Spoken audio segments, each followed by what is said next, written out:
Bismillahirrahmanirrahim. Assalamualaikum warahmatullahi wabarakatuh.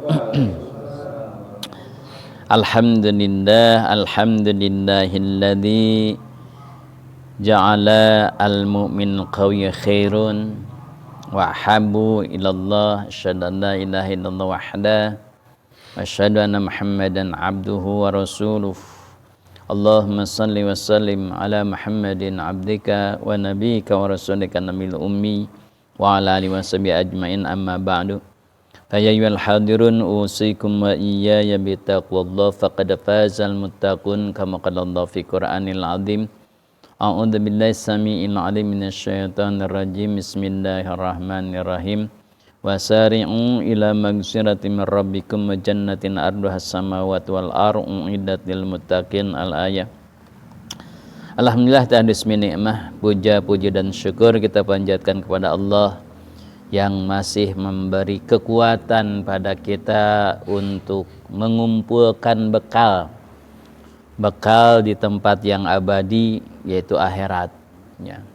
Salawat beserta salam semoga tetap tercurah kepada Nabi besar Nabi Muhammad sallallahu alaihi wasallam yang ibadahnya begitu kuat, begitu hebat, walaupun sudah dijamin surga. Sudah dijamin surga, dimaafkan oleh Allah. Tapi hebat sekali ibadahnya. Maka itulah menjadi uswah hasanah bagi kita. Sehingga beliau pernah mengatakan dalam hadis Abu Hurairah ya. Qala Rasulullah sallallahu alaihi wasallam, kata Rasul itu al-mu'minul qawiyyu. Jadi mukmin, seorang mukmin yang kuat itu khairun, lebih bagus, wa ahabbu, dan lebih dicintai ilallahi, menurut Allah. Jadi mukmin yang kuat, mukmin yang hebat, yang kuat itu lebih baik dan lebih dicintai oleh Allah. Minal mu'mini dhaif, daripada mukmin yang lemah. Gitu. Kenapa enggak ngaji? Hujan. Lemah amat. Kenapa enggak berjamaah? Lemes. Lemah amat. Kuat, mukmin kuat itu lebih disukai oleh Allah, lebih bagus dan lebih disukai. Kenapa enggak puasa? Duh, sok lemes puasa. Ya namanya juga puasa, pasti lemes lah. Mukmin yang kuat itu lebih bagus dan lebih dicintai. Makanya wajar ketika Nabi mencontohkan kepada kita. Nabi itu coba lihat di dalam hadis, seumur hidup hanya berapa kali dia merasakan sakit. Ada yang menyebutkan hanya 2, yang menyebutkan ada 3. Pertama, ketika dia demam mendapatkan wahyu pertama, demam dia. Demamnya itu karena kaget. Yang kedua ketika mau Isra Mi'raj, yang ketiga ketika mau wafat dia sakitnya. Santet, dia kena santet. Ya, yang kena santet, maaf, berarti yang pertama tadi ketika wahyu pertama tuh demam tuh, sehingga diselimuti oleh oleh istrinya ya. Ya ayyuhal muzammil, yang berselimutnya sampai ngagibrik, itu sakitnya di situ. Yang kedua ketika tadi kena santet itu yang nyantet itu orang Yahudi itu yang asbabun nuzulnya turun surah Al-Falaq An-Nas ya. Al-Falaq dan An-Nas ya, 11 ayat tuh dua itu teh. Karena ikatannya 11 ikatan. Jadi Nabi itu diikat dengan 11 ikatan. Ketika dibacakan satu ayat, lepas satu. Jadi sampai Al-Falaq berapa ayat? Berapa ayat?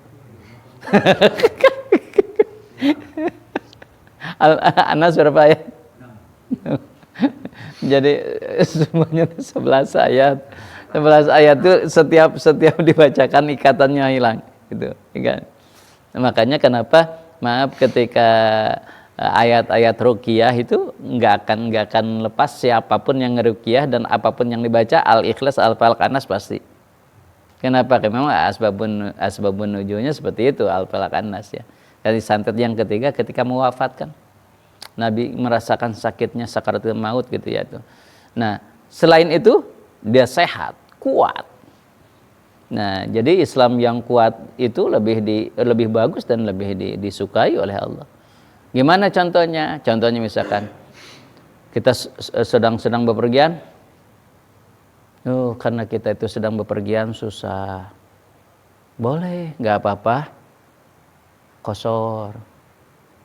Nggak apa-apa qashar 2. Kenapa? Karena sedang repot, sedang susah. Allah itu tidak menyusahkan. Jawab, al-mu'minul qawi khair wa ahabbu.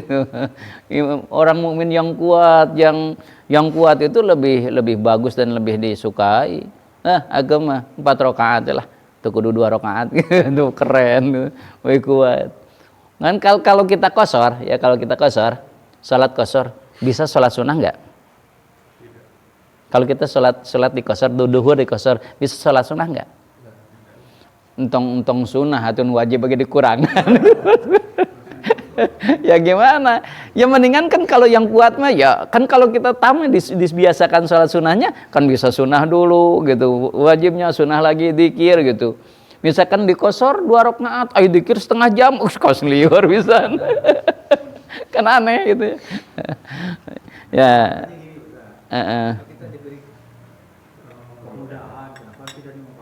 Iya, itu mudah, memang mudah. Tapi orang yang kuat itu enggak, itu kan bagi orang yang lemah, itu kan dari kemudahan itu. Aku makan mudah, 4 rakaat juga mudah, gitu aku mah gitu. Al-Qawi ya. Mukmin yang kuat itu lebih bagus dan lebih dicintai oleh Allah gitu. Tapi kalau niatnya gitu, ini mah hadiah dari Allah. Makanya kalau baca ayat atau baca hadis itu harus tuntas ya. Halus tuntas gitu kan. Coba lihat pemahamannya.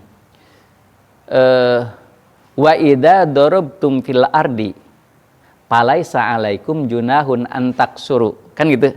Ulang lagi. Wa idza darabtum fil ardi, ketika kalian bepergian di muka bumi.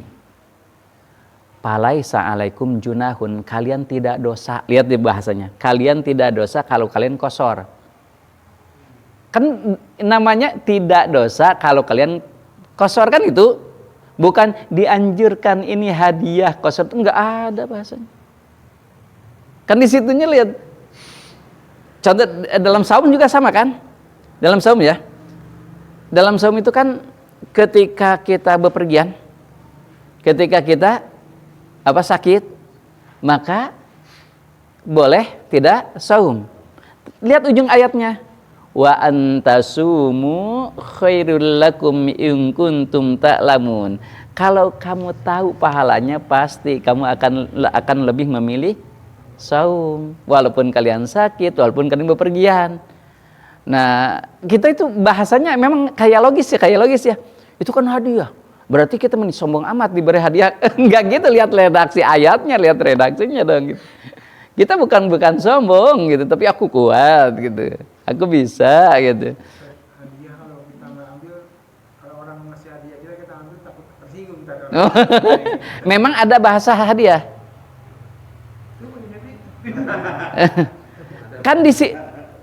Kan di situnya lihat ayatnya. Lihat ayatnya. Fa idza darabtum falaisa alaikum junahun an taksuru, kan gitu. Lihat, tidak dosa kalau kalian qashar. Bahasanya tidak dosa kalau qashar. Ya enggak apa-apa, tidak dosa. Coba bahasanya tidak dosa gitu kan. Kalau qashar gitu. Berarti kalau ya bagus lah, kan gitu. Artinya enggak dosa di qashar juga enggak, tapi kan aku mah kuat. Al-mu'minu ini hadis yang lainnya. Al-mu'minu qawiyun khairun wa habbu ilallah. Jadi kalau berarti gimana tuh kalau gitu? Ya kita lihat, oh dia mah masih menerima dispensasi. Kalau aku enggak menerima dispensasi, aku mah kuat kayaknya kerja aja lah gitu. Gitu. Ya enggak apa-apa. Kenapa? Qashar mah 2 dikurangan qashar. Ya. Kalau tetap 4 disebut jama'.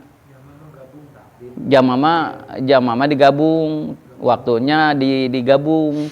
tapi tetap rokaatnya gitu. Kalau di qasar itu dikurangi, mungkin waktunya tetap duhur setiap duhur, asar setiap asar. Bisa jamak qasar, bisa ya di jamak ya di qasar, boleh. Nggak dosa gitu maksudnya, nggak dosa, silahkan aja. Ya pastilah, al ujrah bi qadri masaqah, pahala itu tergantung capeknya kita kan itu. Ulang lagi. Jadi yang pertama, mukmin yang paling hebat itu al mukminul qawiyyu khairun wa ahabu ilallah minal mu'minid dhaif. Gitu. Yang kedua, kita meyakini wa fi kulli khair. Wa fi kullin khairun. Setiap perkara ada kebaikannya. Oke, yang kedua, setiap perkara ada kebaikannya. Jadi orang yang dicintai oleh Allah, orang yang paling baik itu melihat orang lain atau suatu perkara itu tidak negatifnya, tetapi positifnya. Jadi melihat apapun, lihat positifnya. Contoh, kita misalkan, punten, ada lalat. Kan kita lihat lalat itu apa? Negatif aja semuanya itu. Padahal kata Rasul, wa fi kullin khairun. Setiap perkara itu pasti ada baiknya, ada kebaikannya. Coba kalau nggak ada lalat, apakah ditutup makanan kita? Nggak. Padahal maaf, kalau tidak ditutup mungkin saja ketika Allah menurunkan penyakit itu akan terkena. Maka kata Nabi, bagusnya ketika mau tidur semua makanan tertutup, minuman tertutup, jangan terbuka. Karena apa? Karena penyakit itu datangnya malam. Jadi makanan apapun, minuman bagusnya ditutup malam tuh. Makanya bagus orang tua dulu mah pakai bupet ya gitu. Kayak lemari gitu ya. Masukin tuh aja. Kulkas sekarang gitu. Itu ditutup. Jadi kalau di luar ya tutup apapun, karena bisa jadi gitu. Ya. Setiap perkara, yang kedua itu setiap perkara itu ada baiknya. Maka ketika lihat orang lain apapun pekerjaan, oh ini pasti terbaik untuk dia gitu. Kayak tadi, oh ini mah qasar, oh dia mah menerima hadiah, dia itu narimakeun dapat hadiah. Oke lah kalau ada bahasa hadiah. Yang kedua, oh itu mah enggak dikosor, oh berarti dia mah kuat, hebat, hadisnya ada gitu. Yang kosor hadisnya ada gitu ya. Yang kuat itu yang utama ya tadi. Iya. Yang paling utama gitu. Tapi boleh nggak dosa kan tadi juga, nggak apa-apa.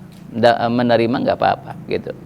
Nah, bagusnya yang kedua ini, jadi melihat orang lain tuh lihat positifnya. Saya uji misalkan mahasiswa uji, saya menulis sekian bahasa, sekian tulisan, sengaja saya plesetkan satu. Nah, dari sekian misalkan saya tulis salah 10 kata, plesetkan satu, agak nyeleneh. Kemudian yang dikomentar yang mana? Yang salah ya. Nah, itulah pada umumnya manusia, ketika yang salah itu pasti tertutup, yang baik itu tertutup. Yang kebaikan itu jarang diperhatikan, tetapi yang kejelekan itu diperhatikan. Artinya apa? Coba ada seseorang berbuat baik, susah maju nanti, susah tenar nanti. Tapi kalau berbuat jelek aja, wah langsung tenar, viral, gitu. So makanya wajar kata Nabi kan, kalau kamu ingin terkenal, kencingi jari jam-jam. Itu sebagian menyebutkan Nabi, sebagian menyebutkan istilah orang Arab gitu, ya mengalah silakan. Pokoknya mah kalau yang nyeleneh tenar. Terus sekarang juga yang nyeleneh kan tenar. Iya. Iya. Pokoknya mah tenarnya mah rek nu jelek nu bagus sih pokoknya tenar aja gitu. Ya. Nah, jadi kita tuh lihatnya ke orang lain tuh kebaikannya. Kenapa? Ketika kita melihat kebaikannya akan jadi contoh untuk kita, jadi uswah untuk kita. Tapi kalau ngelihatnya kejelekan aja, itu nggak akan ada baiknya. Tapi kalau lihat kebaikannya, oh, saya ingin seperti itu, gitu. Nah, apapun ya, termasuk misalkan nyamuk. Coba aja, nyamuk itu kan ada kebaikannya. Apa kebaikannya? Sebagian orang mengatakan, ahli ya, Itu yang disedot sama nyamuk itu sebetulnya katanya darah-darah yang kotor. Gitu. Jadi yang tapi kalau ada nyamuk gatalnya tepuk nggak apa-apa. Sunnah kita mati. Tapi kalau misalkan ya udahlah sedekah kapan lagi sedekah antepnya udah gatal tiup bagus. Jadi ada nyamuk teh antep gitu. Kalau nggak mengganggu, kalau mengganggu nggak apa-apa. Kalau yang mengganggu manusia itu diperbolehkan oleh agama kita itu diperbolehkan untuk dibunuh atau diusir, nggak apa-apa. Yang mengganggu kita. Saking apa? Saking Allah memuliakannya manusia. Apapun yang akan membuat madarat manusia, silahkan bunuh, silahkan usir, kan gitu. Itu saking dimuliakannya manusia oleh Allah gitu. Hanya karena kita dimuliakan, maka harus merasa mulia. Artinya jangan menghinakan diri. Gitu. Menghinakan diri contohnya apa? Contohnya perilaku kita. Ya dihinakan oleh orang lain gitu. Ucapan kita gitu, pakaian kita itu dihinakan oleh orang, jangan gitu. Nah, jadi yang kedua itu yang paling dicintai oleh Allah itu melihat orang lain atau melihat perkara itu kebaikannya aja, apalagi ke Allah. Pas hujan seharian, lihat kebaikannya, jangan iya mah sopopoy hujan enggak gitu. Jadi lihatnya kebaikannya aja gitu. Jadi semua lihat kebaikannya gitu. Yang ketiga, ahris ala ma yanfa'uk. Yang paling disenangi oleh Allah itu, yang paling dicintai oleh Allah, yang orang yang paling baik dan orang yang paling dicintai oleh Allah, yaitu orang yang ahris. Ahris itu kada demas bahasa Sunda lah. Kada demas. Oh, naon bayut kada demas teh? Dokoh.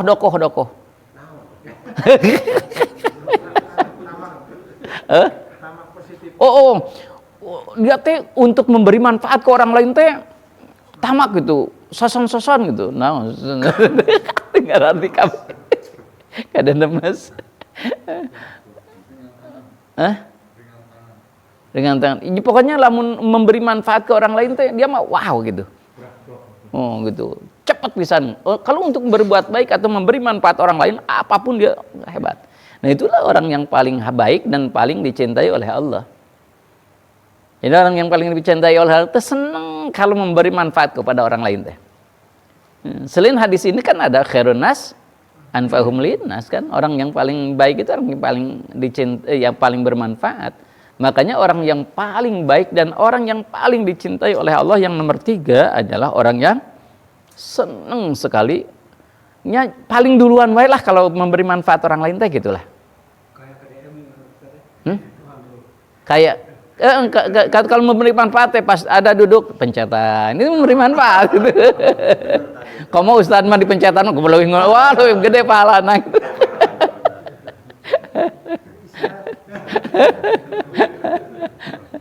Masalah karimnya. Nah, adan, berborol lah adan. Kenapa? Memberi manfaat orang lain. Oh, udah adan gitu. Pas mau Jumatan bersihan, memberi manfaat tuh. Tuh kudu ke Mang Udin wae gitu. Nyadinnya Udin kan ya mah ingin pahala. Pan we da Udin mah geus Udinna kada demes. Kada demes kada apal wae.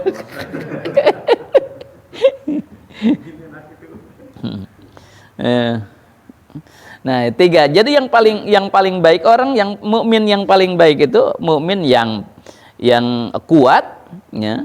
Yang kuat, yang kedua tadi apa? Melihat sesuatu itu lihat kebaikannya aja gitu, enggak lihat kejelekannya gitu. Semua pun perkara apapun itu bukan hanya manusia, apapun itu dilihatnya positifnya aja gitu. Allah memberikan apapun, ini pasti ada kebaikannya. Ya itu nantinya akan husnudon terus gitu. Kepada siapapun husnudon. Sehingga ketika kepada siapapun kita husnudon, insya Allah kita akan tenang hidup. Itulah yang terbaik. Yang ketiga, kada demas karena memberi manfaat. Padahal kada demas itu. Kada demas ingin memberi manfaat orang lain tuh dokoh gitu dokulo. Apa dok kita teten. Nanyanya ke Pasir Ratno. Pasir Ratno. Jadi dia itu kalau rakus gitu. Rakus kalau memberi manfaat itu. Rakus lah, lebih dekat merakus gitu. Dia itu kalau memberi manfaat ke yang lain tuh, wah aku dulu gitu. Masya Allah, ini langsung dicontohkan oleh sahabat kan. Kata Nabi, ini ada sahabat kita yang perlu uang sekian, siapa yang aku semuanya gitu. Ini ada yang kebetulan dia itu sakit mau ke dokter 5 juta, siapa yang mau? Aku ya Rasul, aku gitu dulu mah. Iya rakus gitu. Kalau memberi manfaat ke orang lain itu aku aja gitu. Biarin sama aku lah gitu. Orang sampai yang lain juga atau bagian atau untung dunia wae bagi-bagi lah bareng-bareng gitu. Itu kalau kita mah esok gitu.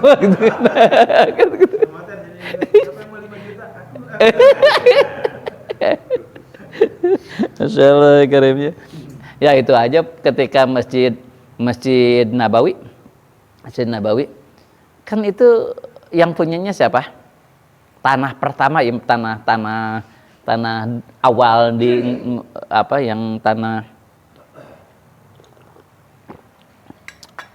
awal yang untuk Masjid Nabawi yaitu punyanya Sahal dan Suhel. Sedikit awal nama kan Masjid Nabawi sedikit. Itu Sahal dan Suhel itu yatim. Miskin lah tanahnya segitu-gitunya, tapi karena dia Islam mau dipakai, karena kan kata-kata punten. Nah ini yang disebut tadi, yang disebut dokohkan untuk memberi manfaat. Ketika Nabi hijrah, semua orang Ansor, ya Rasul, di aku aja ya Rasul. Rasul kan belum punya rumah. Selama Rasul mau silahkan di aku. Yang sahabat yang lainnya, di aku aja lebih luas rumahnya. Di aku aja, aku semuanya gitu. Nah itulah. Memberi manfaat ke orang lain tuh, memberi kebaikan tuh semuanya ingin. Kan Nabi itu hebatnya tidak mau ada yang tersakiti. Udah, saya mah tergantung ontak saya kan, kata Nabi, tak mau kamu di mana berhentinya silahkan. Disitulah aku akan berhenti. Ternyata berhentinya di kebun Sahal dan Suhel. Pas ditelusuri, tanah siapa ini? Tanah Sahal dan Suhel, orang yang fakir, sudah tidak punya ayah. Pas dia merasa bangga. Ya Rasul, nggak apa-apa sok aja, nggak apa-apa tanah itu, nggak apa-apa sok aja dipakai untuk masjid. Nabi enggak gitu. Kata Nabi, ini tanah ini siapa yang mau ngasih seharga tanah ini? Saya seharga tanah itu, sampai beberapa orang dan tanahnya sama. Jadi Sahal Suhel itu tadinya mau menginfakkan, sekarang jadi 10 kali lipat, 20 kali lipat harga aslinya. Karena semuanya ingin. Gitu. Nah itu yang kita dokohkan karena kebaikan memberi manfaat orang lain. Semuanya gitu, aku mau gitu. Halaman gitunya hebatnya orang Islam, mantapnya. Aduh kita mau renov masjid nih. Udah aku sama aku aja. Udah semuanya. Berapa? Oh gitu keren. Lainnya mau sini tuduh, oh sahab panitia. Tanggung jawab dong.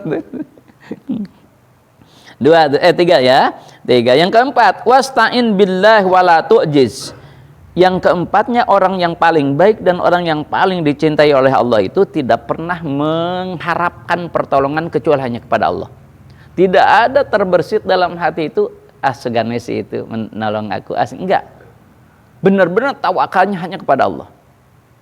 Itu yang orang yang paling dicintai oleh Allah, orang yang paling baik gitu. Mukmin yang paling baik dan mukmin yang paling dicintai adalah hanya kepada Allah. Apapun yang terjadi hanya pada Allah. Tidak ada terbersit, segan. Atau gini, kalem. Saya mau punya backing. Saya ada kenalan di sini jenderal, kalem. Kalau mau bikin SIM ada saya mah. Kalau bikinnya kalem ada gitu. Kalem, tenang. Ada tawakal kepada selain Allah. Kalau ada masalah kalem. Ada saudara. Nah, yang kelima ya. Sekarang yang kelima. Wa in asabaka syai'un fala taqul law anni fa'atu kana kadza wa kadza. Orang yang mukmin yang paling baik dan yang paling dicintai oleh Allah itu ketika terkena sesuatu tidak pernah mengatakan lau anni fa'altu kana kada wa kada. Kalau aku tidak melakukan itu, nggak mungkin saya celaka. Kalau saya melakukan ini pasti aku bahagia. Nggak pernah dia mengatakan seperti itu.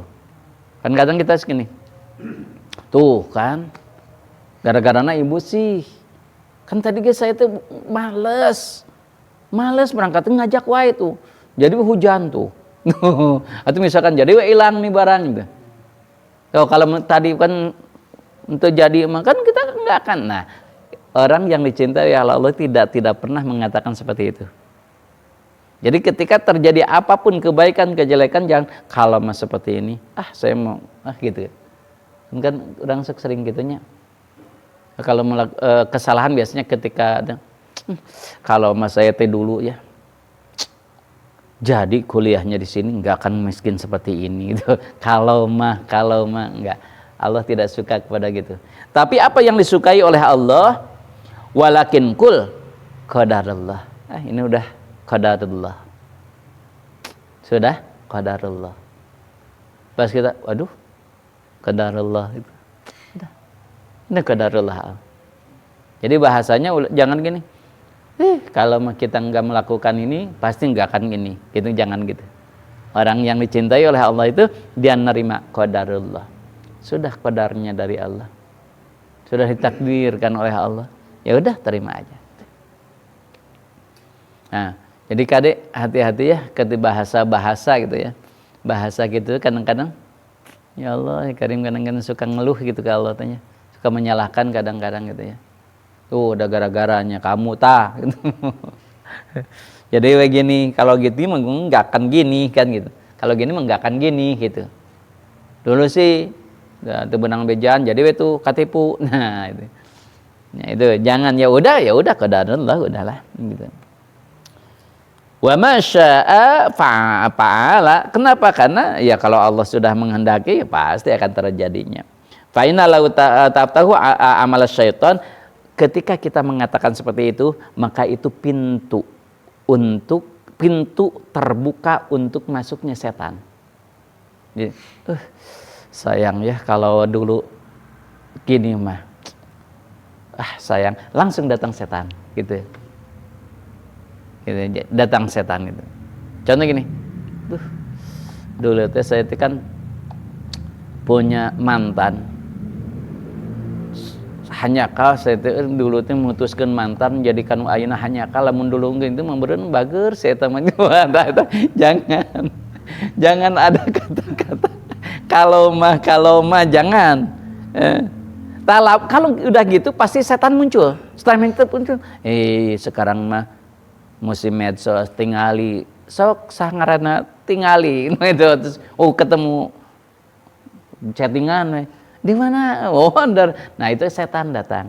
Jadi ketika kita menyebutkan kalau mah ya gitu. Kalau mah nah itu. Maka dalam hadis yang lain walau minasyaiton. Berandai itu adalah kelakuan syaitan. Berandai-andai, andai kata saya ini akan ini, itu tekengeng. Gak boleh itu, berandai-andai itu. Bahaya tuh, berandai. Itu hadis riwayat Muslim dari Abi Hurairah ya.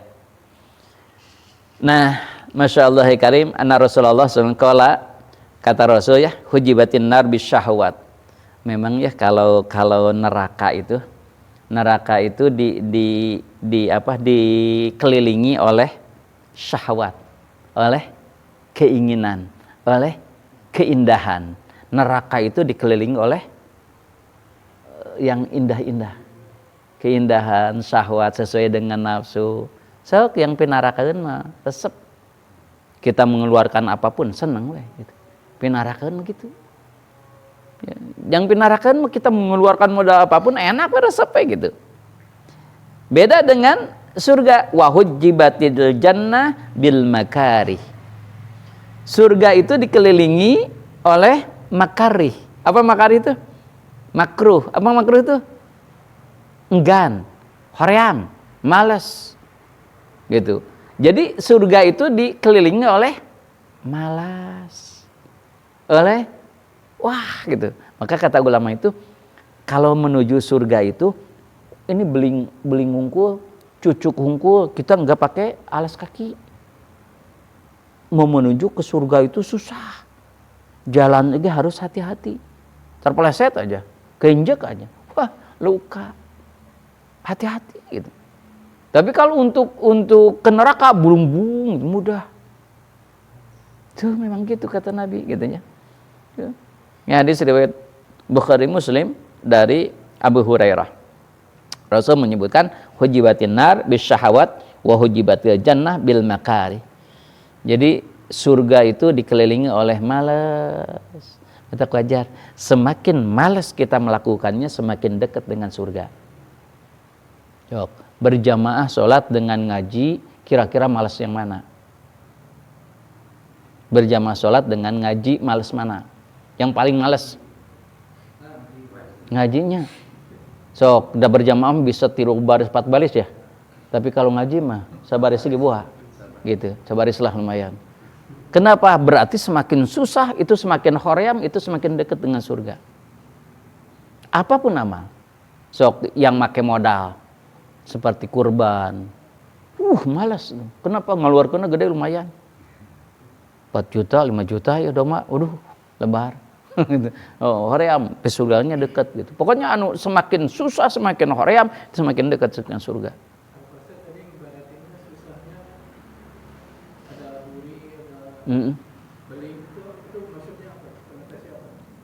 Bakatku makarihnya, susahnya, banyak tantangannya, bahayanya.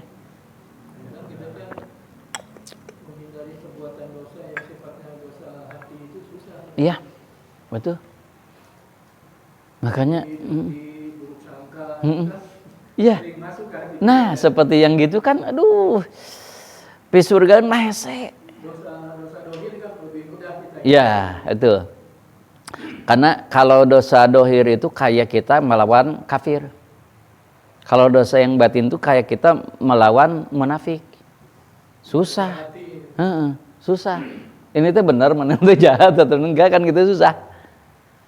Tuh makanya kata Nabi gini, kalau kita misalkan penyakit dohir, kita yang lebih tahu.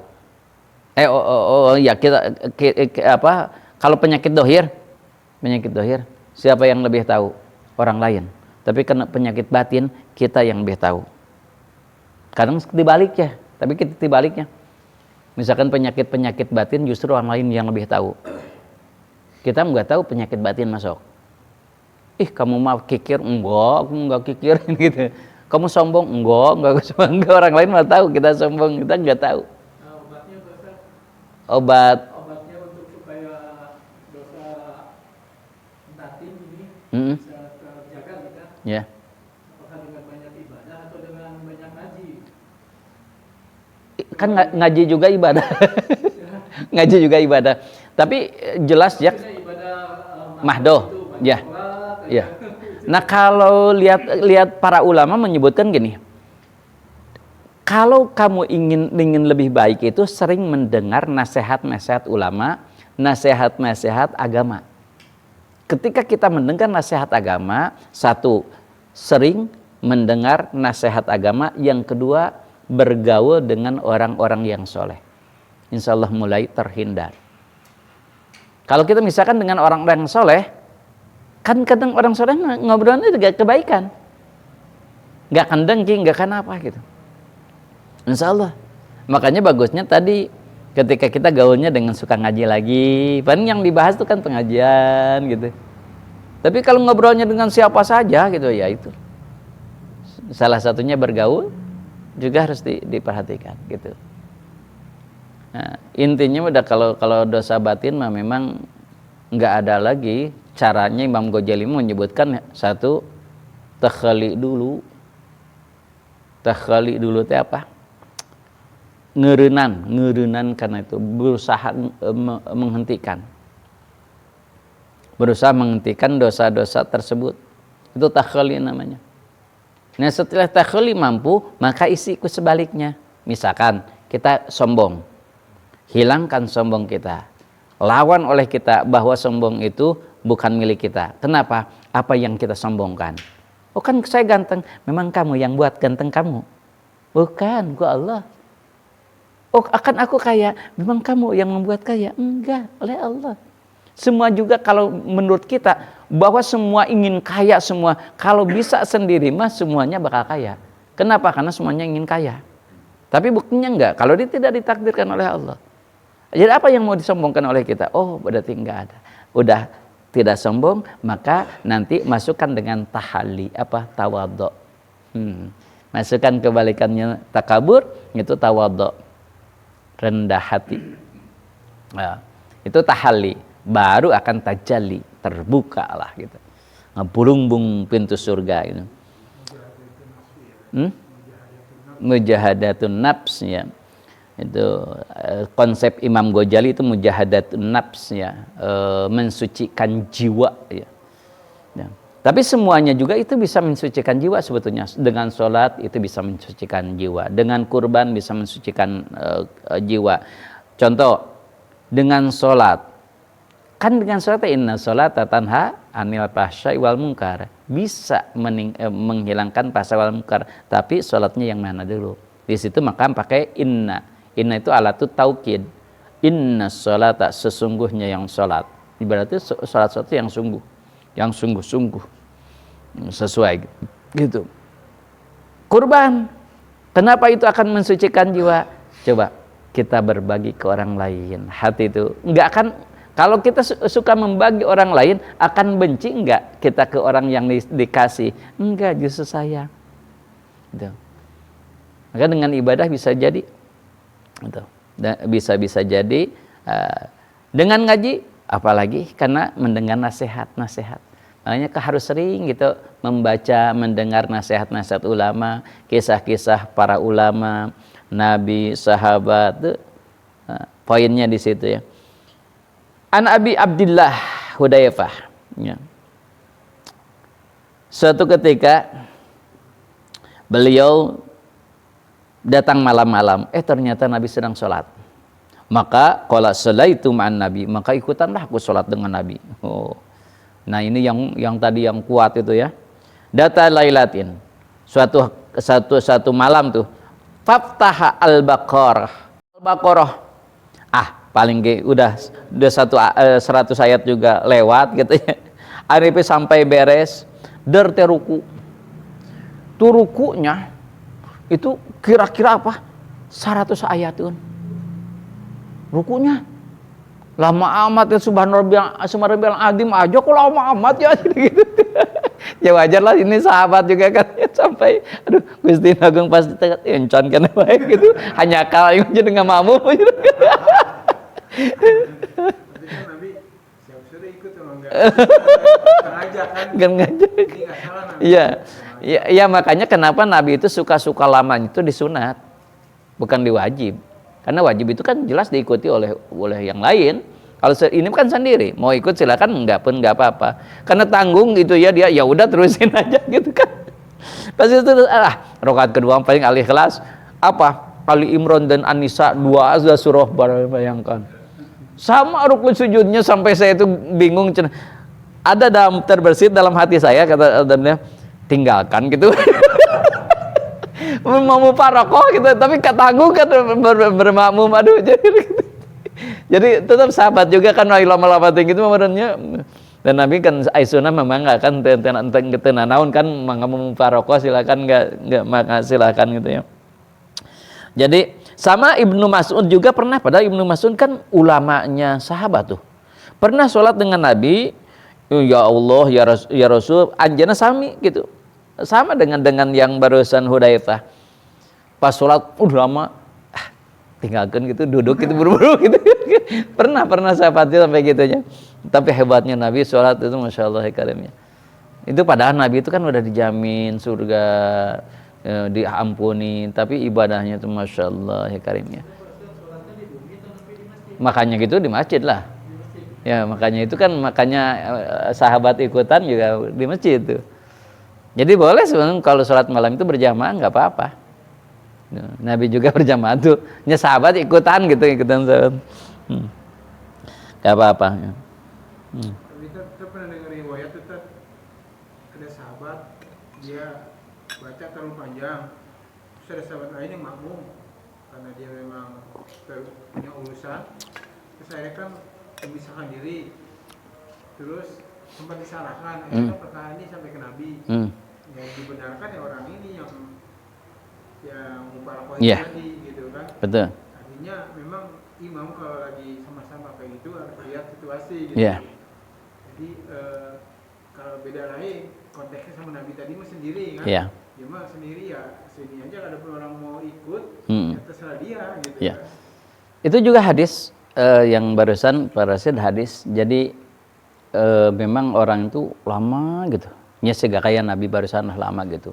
Kemudian diadukanlah kepada Nabi, ya Rasul, imam itu, waduh, dia itu lama terus. Padahal kan yang di belakang itu punya keperluan ini, itu, ini. Pak, sampai dipanggil Rasul, kamu harus adil kalau jadi imam. Makanya kenapa aku sarankan ketika mau sholat tuh ke belakang dulu, lihat dulu. Udah siap belum, rapih belum. Kedua, lihat, ada orang tua, anak-anak enggak. Oh, banyak anak-anak nih, jangan lama-lama lah. Oh, ada orang tua nih, oh jangan lama-lama lah. Apalagi yang udah sekarang pakai kursi misalkan. Kalau waktu zaman Nabi kan nggak ada kursi. Sholat tuh, itu kelihatan kan udah tua, nggak lama-lama. Jadi Nabi juga kalau di berjamaah nggak seperti ini. Kalau waktu yang wajib gitu, yang wajib. Tapi lamanya yang sunnah Nabi itu biasanya. Yang wajib itu biasa aja, sederhana Nabi itu. Gitu. Maka sederhanakanlah dalam ibadahmu, salah satunya itu. Tapi kalau sendiri silahkan. Sampai Nabi kan sering bengkak, itu dalam hadis gitu. Kalau yang sunnah, kalau kita kebalikan. Kalau kita jadi imam lama, kalau sunnah cek beres gitu. Kebalik gitu. Keren cepat gitu ya. Nah, Anas radhiyallahu anhu, anna Rasulullah sallallahu alaihi wasallam, Rasulillah sallallahu alaihi wasallam qala yatba'ul mayyit salasatun. Ketika kita wafat itu yang apa? Yang mengikuti kita itu 3. Kita wafat, meninggal, kan ke kuburan tuh. Kita diikuti oleh 3 perkara. Apa yang mengikuti? Ahluhu, keluarganya. Wa maluhu, hartanya. Itu sampai sekarang saya juga berpikir, kok ruhnya mungkin ya. Jadi si harta itu oleh mayit itu kelihatan, ngikuti. Semua harta yang dia miliki itu ikut. Keluarganya ikut. Hartanya ikut. Yang ketiganya wa amaluhu, amalnya ikut. Jadi 3 yang mengikuti yang mati itu, keluarganya, hartanya, dan amalnya. Kata Nabi, payarji'u isnani wa yabqa wahid. Yang 2 kembali lagi. Yang 1 ikut dia menemani. Mana yang kembali lagi? Yarji'u ahluhu wa maluhu. Kembali lagi itu hartanya dan keluarganya. Dia sedih. Harta saya capek, saya sampai tidak sholat, saya sampai tidak ibadah. Ingin kamu, tapi sekarang kamu tinggalkan aku. Aku cinta kepada keluarga saya dan gini-gini, sekarang dia ninggalkan aku. Saya menyepelekan amal. Dia justru yang disepelekan oleh aku, yang menemaniku. Maka wajar. Kalau kita misalkan, Masya Allah Karim. Ini analoginya gini. Kita punya anak 3. Yang 2 kita manja. Kita manja kena laki-laki. Kita ingin punya anak laki-laki. Dua-duanya laki-laki. Wah, dia manja. Disekolahkan. Wah, pokoknya dia keinginan apa? Mobil, motor, silahkan. ATM-nya. Wah, pokoknya semuanya disiapkan. Dua orang tuh. Yang 1 perempuan. Ada perempuan mah tuh. Nanti juga apa sih? Kerja susah lah. Pokoknya mah. Udahlah kamu mah. Cukup aja. Disepelekan lah. Setelah besar semuanya terus. Yang 2 ini yang tadi di wawoi, dimanja. Semua kebutuhannya di cemponan, dipenuhi. Mau sekolah kemanapun dia biayain. Yang ini mah lah udahlah kamu mah nggak usah lah gitu, dan seterusnya. Nanti juga nikah ke dapur-dapur juga lah gitu. Udah gitu. yang dua ini sukses lah. Seiring dengan sukses dua itu, yang satu mah enggak ya, namanya juga karena enggak terlalu diperhatikan, ya seadanya. Jadilah dia tua. Namanya Masya Allah, ketika sudah tua kan banyak keluhannya. Suatu ketika, nah panggil yang paling besar, aku mau kontrol ke dokter. Ya udah sendiri aja, aku mau rapat sebentar lagi. Nah kan nggak bisa mobil kan saya, ibu kan bapak sudah tua, udah pakai Grab, sekarang banyak kan Grab misal kalau sekarang, udah nanti saya transfer, terus dia berangkat sendiri, gitu, berangkat sendiri. Kemudian terus aja gitu.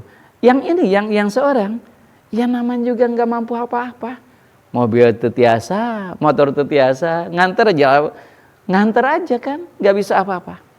Setelah itu sampai terus saja sakit, sampai meninggalnya. Kan ini nggak bisa apa-apa yang tadi disepelekan itu.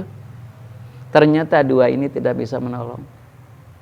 Nah ini analogi yang barusan hadisnya. Ternyata yang kita banggakan, anak kita, istri kita, keluarga kita, kita manjakan dan seterusnya, belum tentu dia akan menolong kita. Harta kita kumpulkan, belum tentu nolong kita. Yang nolong itu justru amal yang kita sepelekan. Kadang-kadang, kenapa ngajinya helai sholat nunutan? Sisa kerja capek, tenaga panyesaan orang sholat ngaji. Jadi namanya udah capek, udah naon kan, boro-boro fokus kan, udah capek. Nah panyesaan, coba yang kita sholat tuh di antara kan itu tuh kerja nih, ada kan isoma, sholat makan, itu kan aduh saya sholatnya cepat kenapa belum istirahat, belum makan gitu. hanya apa, bukan formalitas, satunya hanya waktunya hanya disepelekan lah gitu. Bahkan kita kan kalau waktunya mepet, aduh tinggal separepat deh, belum sholat, belum makan, belum istirahat, udah sholat dulu untuk makan kan, sholatnya hanya 2 menit, 3 menit beres, makan dan istirahatnya, boleh ngobrol, Masya Allah karim, disepelekan lah. Justru itu yang menemani kita di kubur, yang menemani kita di akhirat. Amal itu yang disepelekan. Tadi anak yang disepelekan. Makanya jangan menyepelekannya semuanya, silakan manja semuanya, silakan semuanya oleh kita dipenuhi kebutuhannya.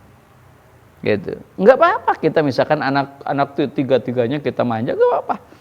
Bukan dimanja tuh ya, kalau dimanja kurang bagus dah misalnya ya, kalau anak dimanja kurang bagus ya. Dia apa tuh? Diberlakukan adil semuanya gitu. Jadi kapan kita mencari harta, kapan kita menyayangi anak, kapan kita menyayangi diri untuk amal dan seterusnya, harus seimbang. Jangan ini madu, adikur amal, padahal itulah yang akan menemani kita.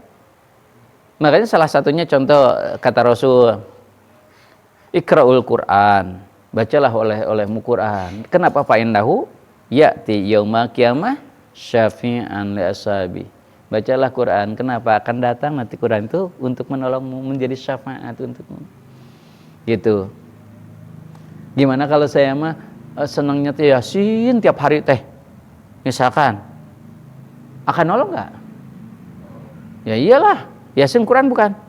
Ya Quran, sama. Nanti kata Yasin juga, ya Allah, kan aku juga, kata Allah kan ini Quran, kan aku juga bagian dari Quran, ya Allah, dia cinta kepadaku, aku juga cinta menolong dia. Kan kata engkau, ya Allah, Iqra'ul Quran, bacalah Quran, fainahu ya'ti yaumil qiyamah, aku juga kan bagian Quran, ya Allah, aku ingin nolong dia gitu. Jadi boleh yang mana saja, gitu, yang dicintai oleh kita. Tapi bagusnya semuanya gitu, satu hari 1 juz, sebulan tamat lagi terus, wah keren. Pertanyaannya Ustaz, andaikan kita cuma punya waktu sisa, tapi itu yang bisa menyelamatkan kita bagaimana? Mungkin itu, makanya maksimalkan itu. Dengan apa? Minimal kualitas yang kita pegang. Kalau kuantitas nggak ada, misalkan hanya sedikit, tadi sisa aja itu misalkan, ya udah nggak apa. Tapi itu maksimalkan oleh kita. Istiqomah. Makanya perbanyak tadi memberi manfaat ke yang lain. Jadi niatkan kerja ini untuk apa? Memberi manfaat keluarga, memberi manfaat yang lain. Gitu. Dengan adanya harta ini kita bisa sodako. Kan memberi manfaat itu yang dijadikan fasilitas oleh kita. Gitu. Maka kita sibuk kerja, oke, ibadah mahdohnya kita tidak terlalu banyak, biar mahdohnya kita perbanyak. Gitu. Ini mau kerja sedekah embung gitu. Infak kali gitu. Kan gawat gitu. Gitu. Ya, untuk sendiri aja gitu ya. Enggak gitu ya. Nah,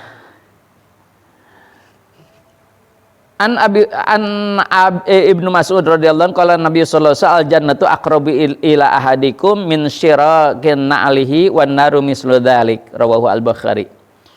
Hadis riwayat Bukhari dari Ibnu Mas'ud, surga itu lebih dekat daripada tali sendal. Neraka pun sama. Lebih dekat daripada apa? Tali sendal. Apa filosofisnya sih? Hadis ini apa kira-kira apa? Dalam hadisnya gini, surga itu lebih dekat kepada kalian daripada tali sendal kalian. Pun surga itu lebih dekat daripada tali sendal kalian. Apa maksudnya? Filosofisnya apa? Jadi sariring tingkah teh, salengkah-lengkah gitu ya. Sariring tingkah, Pak Yudi naon sariring tingkah?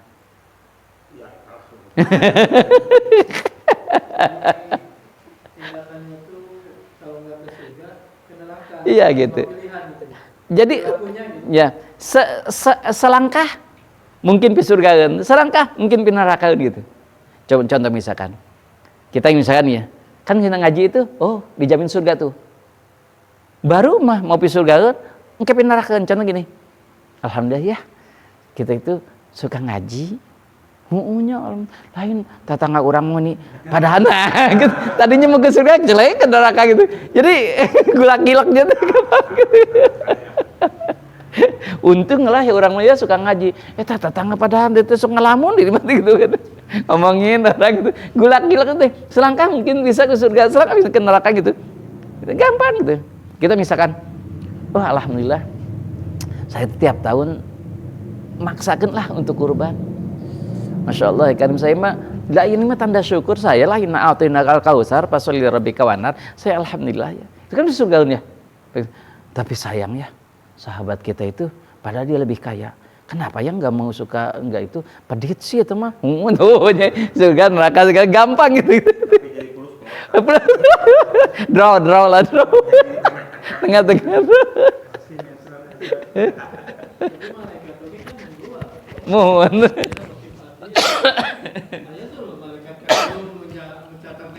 Netran teu aya. Suitan. Ya. Oke. Kan ada orang tuh yang husnul khotimah itu gimana amalan terakhirnya tadi. Iya. Misalnya gitu dia pas sholat, wah, insyaallah husnul khotimah gitu ya. Ya mungkin ada juga yang lain lah yang mau Rasulullah gitu. Terus maksudnya gini ya, kan Allah itu adil ya. Ada rangkaian-rangkaian kehidupan gitu ya. Ya. Punya amal, punya dosa. Kan di sana juga nanti ada yaumul hisab, ditimbang. Itu fungsinya kemana gitu kalau emang ukurannya terakhir gitu? Gini, maksud terakhir gini, kan kata Nabi ya, ada orang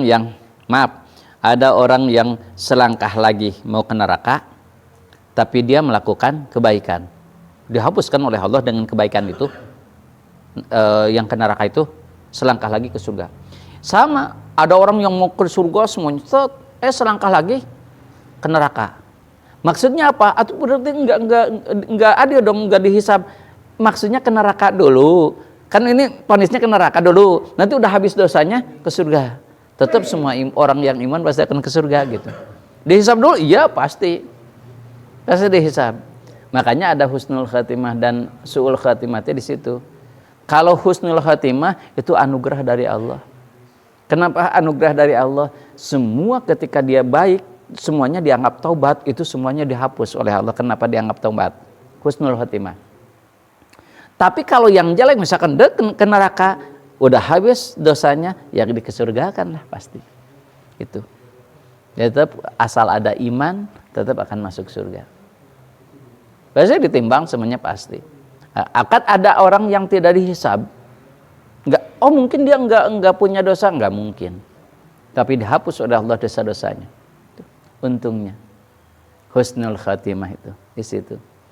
Ini mah rahasia Allah mengalah, itu mah Allah mau memberikan ke surga atau tidak atau ke neraka, kan itu mah kalau ahli sunnah wal jamaah makan itu kita masuk neraka itu karena keadilan Allah, kita masuk ke surga itu karena rahmat Allah, itulah intinya. Keadilan Allah. Dia ke neraka dulu baru ke surga. Atau dimasuk ke surga langsung, itu rahmat dari Allah, udah. Gitu. Di sana itu nggak akan mungkin gini. Ya Allah, contoh gini, punten. Salah satu yang dicontohkan oleh Rasul, orang itu suka ibadah semuanya. Kata Nabi, ada nanti di akhirat tuh yang muflis. Apa itu muflis ya Rasul? Muflis itu bangkrut. Kenapa bangkrut ya Rasul? Ya, tahu nggak kalian yang bangkrut? Oh, mungkin ya Rasul dia tidak balik modal. Rugi. Bukan, kata Rasul. Oh, mungkin dia pas-pasan. Hanya balik modal, nggak ada labanya. Bukan. Atau apa ya Rasul? Yaitu orang yang banyak amal solehnya. Tetapi nanti di akhirat, karena banyak hak adaminya, dikasihkanlah, dibayarkanlah oleh dia kepada orang-orang yang menagih kepadanya. Habislah. Karena habis kebaikannya, tinggal kejelekannya. Nah itulah yang muflis. Orang yang muflis itu, orang yang rugi itu adalah seperti itu. Itu digambarkan oleh Rasul seperti itu. Rugi. Nah itu orang yang muflis. Dia baik loh, amal ibadahnya, tapi hak adaminya jelek. Gitu, hak adaminya jelekin. Itu habis di situ. Hanya Masya Allah karamiyah, maka hati-hati kita bicara perilaku kita jangan sampai menyakiti orang lain. Itu lebih berat sebetulnya hukumnya daripada kita misalkan dosa-dosa yang hablum minallah. Dosa hablum minanas kan taubatnya juga ada 4. Hablum minallah mah ada 3. Ya, tuh. Kalau hablum minanas ada 4 syaratnya. Tuh. Kalau hablum minallah itu hanya 3. Itu berat sekali gitu ke hablum minanas, makanya hati-hati jangan sampai gitu. Makanya ulama-ulama itu dulu itu dia sangat berhati-hati. Sangat berhati-hati. Ini bagusnya kalau bagusnya kalau dulu mah salah satu metodenya itu dengan tarekat. Tarekat itu adalah membersihkan hati. Dengan apa? Makanya ada ujlah. Kan salah satunya syarat ini sebagian ulama ya. Salah satu syarat untuk tarekat itu salah satunya adalah ujlah. Apa ujlah itu? Menyendirilah. Ujlah bukan ujlah itu artinya ujlah itu tahanus lah. Hijrah beda dengan ujlah. Ujlah itu lebih tahanus kayak Nabi gitu. Menyendiri itu. Menyepi lah. Kenapa? Karena supaya tidak menghindari dosa dengan manusia. Itu. Supaya hati kita kalau jarang-jarang bertemu dengan manusia kan hati kita pasti bersih. Enggak suudon, enggak sombong, enggak apa itu. Kenapanya adanya ujlah gitu. Ya makanya orang yang tasawuf itu enggak akan sosialisasi.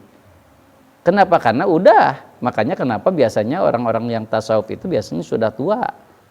Sudah 40 tahun ke atas gitu. Kenapa sudah enggak terlalu senang dunia lah gitu. Ya kalau kita sosialisasi ya silahkan, tetapi pasti hati akan terus terkotori kan gitu. Setidaknya kita kan kalau bergaul aya ningali kieu, aya ngomongkeun gitu. Ningali yang komentar gitu kan. Justru dari konsep kerasulan itu dia umur 40 tahun itulah dimulai. Berdakwah, membangun negara. Ya. Karena Nabi itu hebat ya, bisa mengolah hati. Ya ini saking ulama itu saking nggak mau ribet gitu dengan mengolah hatinya itu, ya udah mengolah hatinya dengan ujlah itu. Makanya dari dulu juga perdebatan kan, apakah wali itu lebih mulia atau ulama yang lebih mulia. Tapi jumhur ulama menyebutkan ulama yang lebih mulia. Kenapa? Konsep Nabi. Kalau bisa melawan egonya, melawan batinnya gitu. Kalau bisa tazkiyatun nafs gitu.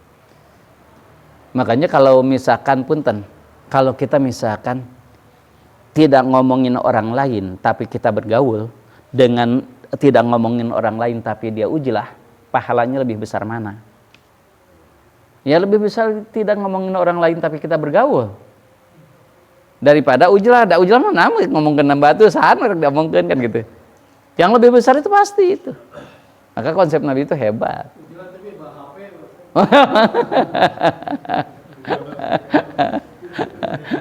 Keren. Ayat TV internet. Itu sampai mana ya kalau misalnya kita berbuat dosa pada seseorang, itu kita harus minta maaf ke seseorang itu, harus sampai gitu atau gimana? Iya. Emang bagusnya seperti itu. Ulama sepakat ketika kita berbuat dosa, maka harus satu persatu kita sebutkan kepada orang itu. Kecuali kalau kita sebutkan itu akan menjadi masalah, akan menjadi berantemlah dan permusuhan, itu jangan. Kalau selama tidak akan menjadi permusuhan, itu harus disebutkan. Dosanya kita harus sebutkan. Oh, maaf, kemarin tuh saya tuh sedang ngobrol dengan teman, keceletot, ngomongin kamu, kejelekan kamu, bahwa aku nyebutkan gini-gini, maaf ya, insya Allah mudah-mudahan lah enggak gitu, dan seterusnya. Itu harus. Kecuali misalkan yang akan menjadi, wah perang gitu. Misalkan gini, maaf ya, itu saya itu sering ngebonceng istrimu. Wah itu pipi omongan, wah pipas ya. Wah, itu jangan diomongkan, minta maaf lah. Bisi salah saya itunya ke kamu, ke istrimu, ke anakmu, bisi mungkin. Itu dimaafkan nggak Pak Ustadz sama Allah? Ya insya Allah kalau dia memaafkan secara umum. Kenapa? Karena kita juga akan bahaya kan ketika menyebutkan gitu. Gitu ya. Jadi boleh kalau gitu mah enggak diberakin gitu ya. Kalau ada itu kan misalnya saya ngambil harta kamu misalkan, maaf ya jangan saya sebutin, katanya kembalinya gimana? Ya harus dikasihkan lagi, kembalikan lagi. Nanti ada permusuhan dong misalkan. Ya itu mah resiko. Walau muron kan, walaupun pahit akan gimana? Kan kita udah tobat, ya resiko lah. Gitu. Kan kita ya udah saya mah Nggak bisa disamain sama ini. gimana? Tadi nyebutin kesalahannya dengan harta yang diambil misalkan dipulangin gitu kan. Ini kan sama aja seperti ini kalau muron juga yang pertama tadi. Itu akan jadi pasya gitu maksudnya. Ya udah kasihin aja misalkan saya sedekah misalkan tapi niat untuk mengembalikan itu nggak apa-apa. Disembunyikan. Ini saya bisa ada apa yang dikemakan sama aku atau misalnya suka ambil ini mas saya mau sedekah lah atau apa hadiah lah atau apalah ini kebaikan lah saya mau ingin bersihan diri ini nggak apa-apa. Disembunyikan, dihiddenkan boleh nggak apa-apa. Tapi niat saya udah gitu. Kalau misalkan dikhawatirkan jadi permusuhan. Kenapa? Karena permusuhan itu berat dalam hukum Islam. Makanya kan saking punten Nabi itu membolehkan ketika punya istri dua itu bohong ke salah satunya karena untuk menyelamatkan supaya tidak berantem itu diperbolehkan. Kenapa? Karena permusuhan itu lebih berat hukumnya. Gitu. Bohong tuh kan dosanya berat, tetapi lebih berat permusuhan gitu maksudnya. Makanya bolehlah itu untuk menyelamatkan makan gitu. Makanya suka disebut ya itu mah ini mau untuk menyelamatkan itu jadi bohong putih katanya gitu. Pada itu tadinya untuk menyelamatkan keluarga. Tapi bisa gini, misalkan akademinya keambil misalkan 100.000 misalkan, si A masih B, si B-nya akhirnya karena si A diambil uangnya masih B 100.000, kalau dibilang ini, kamu sambil 1.000 aja disebut, dia aja lah kasih, dia sedekah terus, misalkan 100.000, nanti pikiran dia nanti mah hitung-hitungan di sana aja di akhirat banyak saya. Ya nggak apa-apa. Kan ada ini leburlah kejahatanmu dengan kebaikan. Itu bisa jadi. Nanti hitungannya di sana. Makanya niat kita akan menjadi persoalan nanti di akhiratnya. Niatnya kita untuk berbuat baik. gitu, nggak apa-apa, silahkan. Makanya di situ ada ayatnya kan, leburlah kejelekan itu dengan kebaikan gitu, insyaallah. Hujan, mohon